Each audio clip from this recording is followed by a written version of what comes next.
Hey guys, so today we will complete the exposure triangle, and the last thing on the triangle that we haven't really discussed is the ISO. Let's check it out. Let's see what that's all about.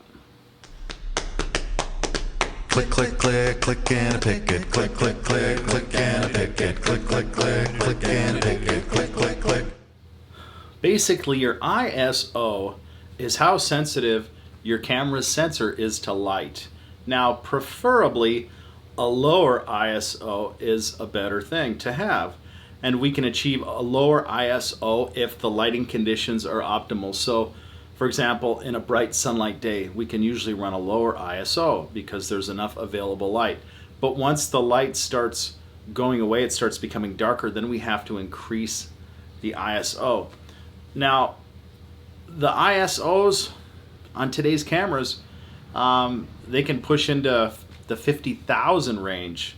Now, years ago, the working range for the ISO was between 100 and 800. And as you start getting higher, you introduce more of a grainy texture into the images, and the images seem less attractive unless the grain look is what you're trying to go after.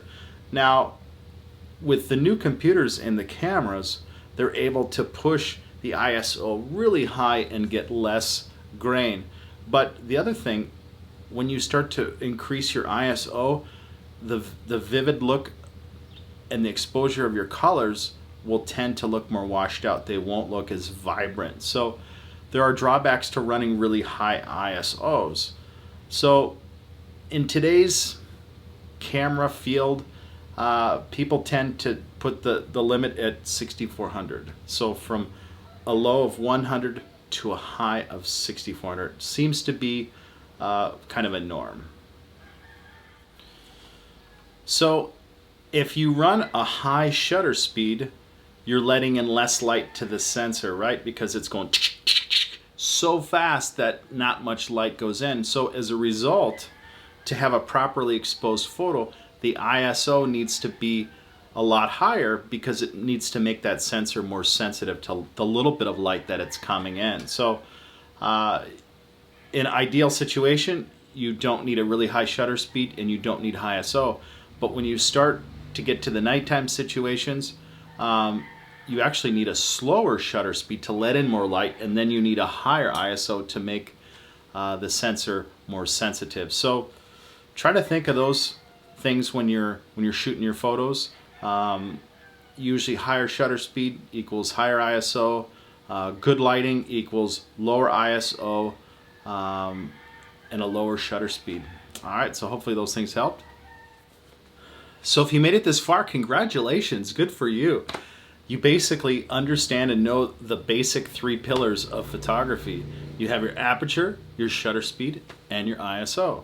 So basically, if you're going to do any photos, you need to choose one of those three things altogether and then take your photo. So basically, the next thing, you could go into full manual right now and you could start shooting photos because you know your f-stop that you're choosing, right? Do you want it blurry? Do you want it in focus? You pick your f-stop number, right? Then your shutter speed. Is it moving slowly? Is it fixed? Is it a fixed object? We can use a low shutter speed. Or is it moving? We need to use a faster shutter speed. And depending on the light and if it's moving, we choose our ISO. And that's really all manual is. You get full control of those three things. Okay? So you did it. That's it. That's the basics. I wish somebody would have brought it to my attention in that sense when I was first starting out because it seemed so daunting. I remember picking my first camera, taking to the street and trying to shoot photos, and I put it in manual and everything was blurry and the exposure was all wrong, and I'm like, I don't even know what to do. It just seemed so daunting and I was so discouraged, and I thought, man, maybe this isn't for me. And hopefully this short little tutorial of videos will help you so you're not that daunted by the experience. All right, so if that's helped you, please throw me a like, consider subscribing, and let's grow together. Thank you.